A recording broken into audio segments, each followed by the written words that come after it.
This is the tutorial for Chapter 18 in your beginning AutoCAD workbook. Okay, in Chapter 18 we're going to look at diameter, radius, and angular dimensions, how to draw and control center marks, how to manually place center marks and center lines, how to flip the direction of an arrowhead, and how to create a dimension substyle. Okay, so the first one that we'll look at is, let's look at our diameter. So we want to go annotate and diameter. So the command is dim diameter if you were going to type it in. We'll just select this circle and I'm going to change my, dimension layer first. We'll try that again. Okay, so we pick our dimension, select our circle or our arc, and then click where we want our text to go. So pretty straightforward. I'll show you after how to change some properties with it. Radius, same thing. So radius, select your circle or arc, then click to place your text. And the other one was angle. So angular, pick a line, pick your second line, and then decide where you want to place your dimension. So if we wanted to change the way that these look, maybe we wanted our diameter sign to be in the middle, we'd have to go to our Dimension Style Manager, go into Modify, go to Fit, and this one, let's try doing it this way, beside the dimension line.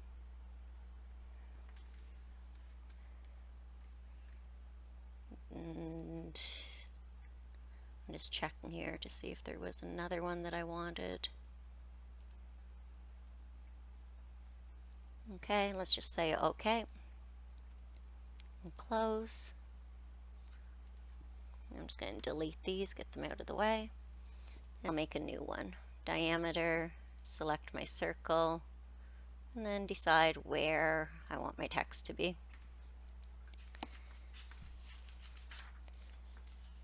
And same thing with radius. You can change. Once I've made that change, then now my arrow is inside here.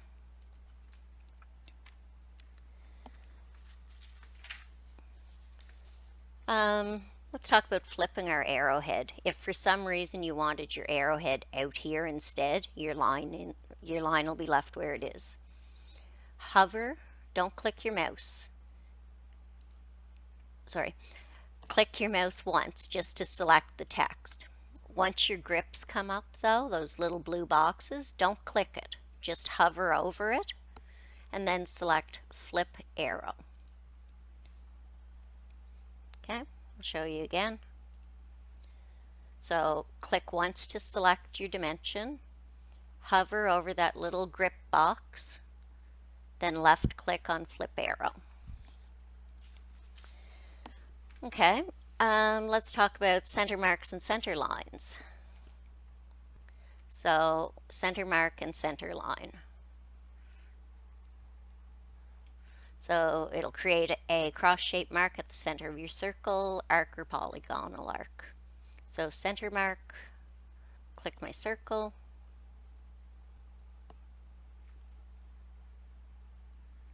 You can control what it looks like as well.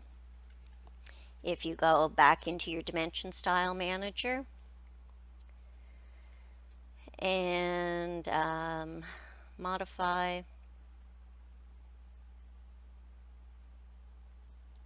symbols and arrows, and you can control the size. when you're changing the size, what it's controlling is this distance from the center to the break and how far out it extends past your circle. Yeah, I was on my borderline layer. Center mark should be on your dimension layer. So center mark, select, and you have a center mark. There's another command called DCE. See how when I select this real center mark, then if I wanted to, I could adjust it, but it's all selected as one piece. I'm going to erase this one out. There's another command, DCE. So dim center. The other command was center mark. This one's dim center. I can select that as well, and it'll create it, but that's only because in my style manager,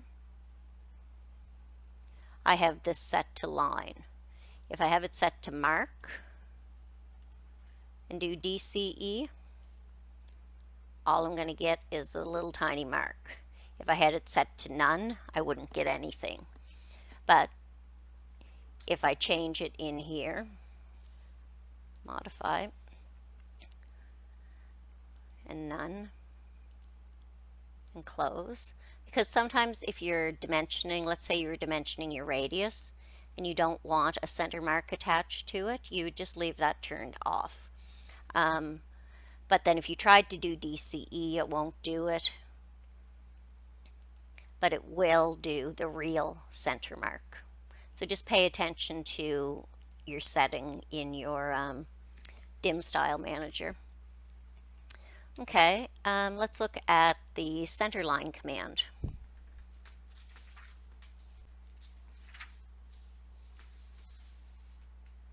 So to create a center line, create center line geometry of a specified line type in association with selected lines and polylines.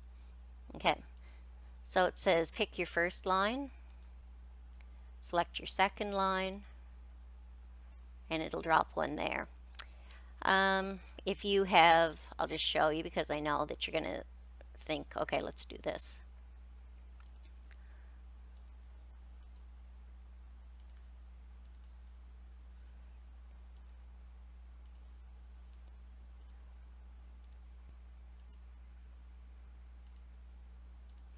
Okay, so if I picked center line and tried to pick my circle, it's not going to work. You have to use center mark on circles. If I picked center line and delete. See, when I create a rectangle, sorry, it's on the object, on the dimension layer there. Okay, so when you create a rectangle, it's all one piece, remember, and they're all joined together. So if you move one part, everything else is going to move too. But when you use the center mark command, I'm on my dimension layer, I just wanted to check. When you use the center line command, sorry, you can do center line, and it'll let you pick one side of the rectangle and the other side. So one side and the other side. It will work for that, but it won't work for circles. Circles, you have to use the center mark command. We showed you how to flip the arrowheads already. The last thing that they talk about is creating a dimension substyle. So page 18-12 in your book, you're going to have to do this. You're going to have to open up your border A file, and we're going to create a substyle.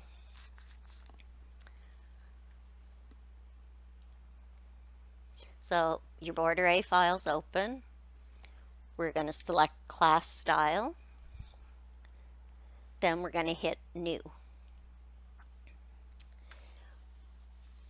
We're going to leave the name as copy of class style, start with class style, that's fine, annotate. but we're not going to use it for all dimensions. We're just going to say we're going to make a substyle for our diameter dimensions. Then we're going to say continue. So I want to change, I'm going to go to the symbols and arrows tab. I'm going to change center mark to line and say OK. And for instance, I'm going to make a change right here just so that you can see. I'm going to say magenta. Okay, so I'm still on my class style, but I'm only changing things that have to do with when I do a diameter dimension. So I'm going to say OK and close. Okay, so I still have my class style dimensioning, so my regular dimensioning.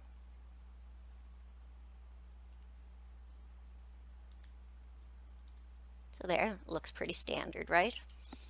But if I wanted to do a diameter dimension now, it's going to have the properties that we just changed in the substyle. Okay, so after you make that change to your border A file, make sure that you save your drawing again. So from now on, whenever you're dimensioning, your diameter dimensions will have center marks and your radius dimensions won't.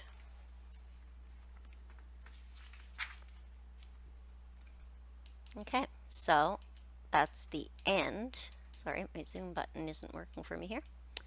That is the end of everything for chapter 18. That's the end of the tutorial for chapter 18.